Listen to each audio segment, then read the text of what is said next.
रविवार की व्रत कथा। प्राचीन काल में एक नगर में एक वृद्ध रहती थी।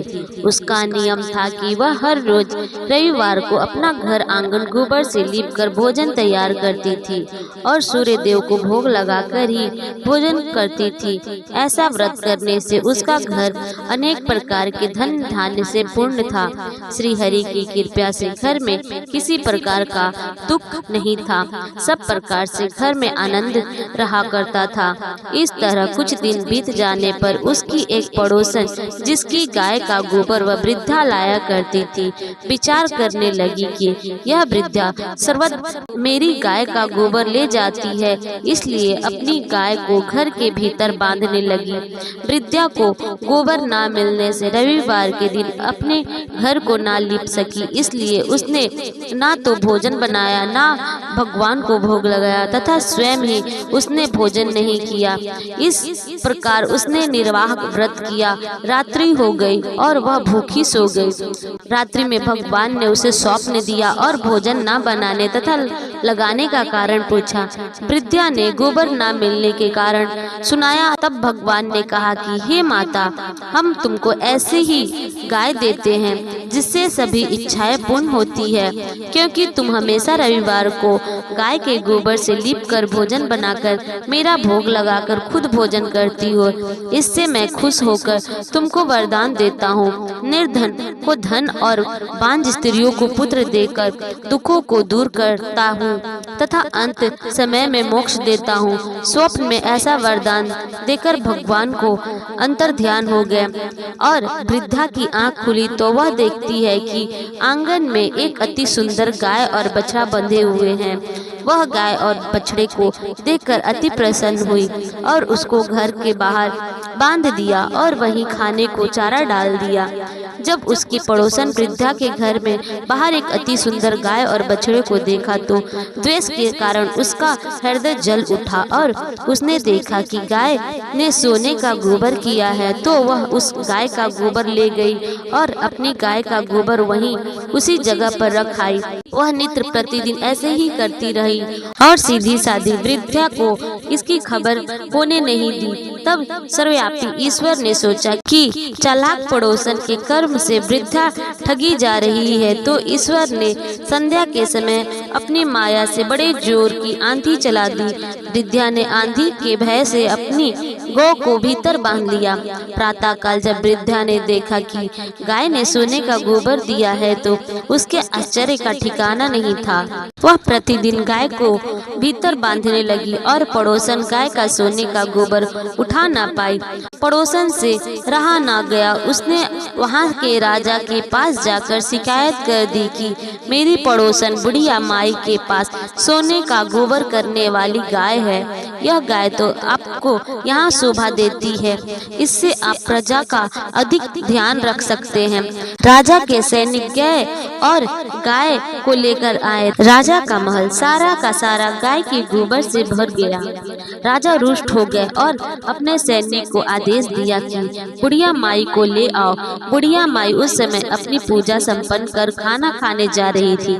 राजा के सैनिक आए और रोती चिल्लाती बुढ़िया माई की एक न सुनी और बुढ़िया माई को ले गए। राजा को उसी रात्रि में स्वप्न आया कि हे राजा, तुम बुढ़िया माई को छोड़ दे और यह गाय मैंने बुढ़िया के रविवार के व्रत से प्रसन्न होकर दी है। राजा ने प्रातः ही बुढ़िया माई और गाय को बंधन मुक्त कर दिया और राजा ने सैनिकों को आदेश दिया कि बुढ़िया माई, गाय और बछड़े को पूरी राजसी ठाट बाट के साथ उसके घर छोड़कर आओ। पड़ोसन को भी उचित दंड दिया। इसके बाद ईश्वर की कृपा से राजा का महल साफ हो गया। उसी दिन से राजा ने नगर निवासियों को कहलवाया कि रविवार का व्रत सभी को अपनी समस्त मनोकामनाओं की पूर्ति के लिए करना चाहिए। व्रत करने से नगर के लोग सुखी जीवन व्यतीत करने लगे। अब कोई बीमार तथा प्राकृतिक का प्रकोप उस नगर पर नहीं होता था। सारी प्रजा सुखी से रहने लगी। जय बोलो सूर्य नारायण भगवान की जय। रविवार व्रत व्रत संपूर्ण पापों का नाश करने वाला, आरोग्यदायक, धार्मिक, धन धान्य, पुत्र पौत्र से संपन्न, मान सम्मान से वृद्धि तथा सभी मनोकामनाओं की पूर्ति करने वाला है। भगवान सूर्य में अनन्य भक्ति रखकर रविवार का व्रत करना चाहिए।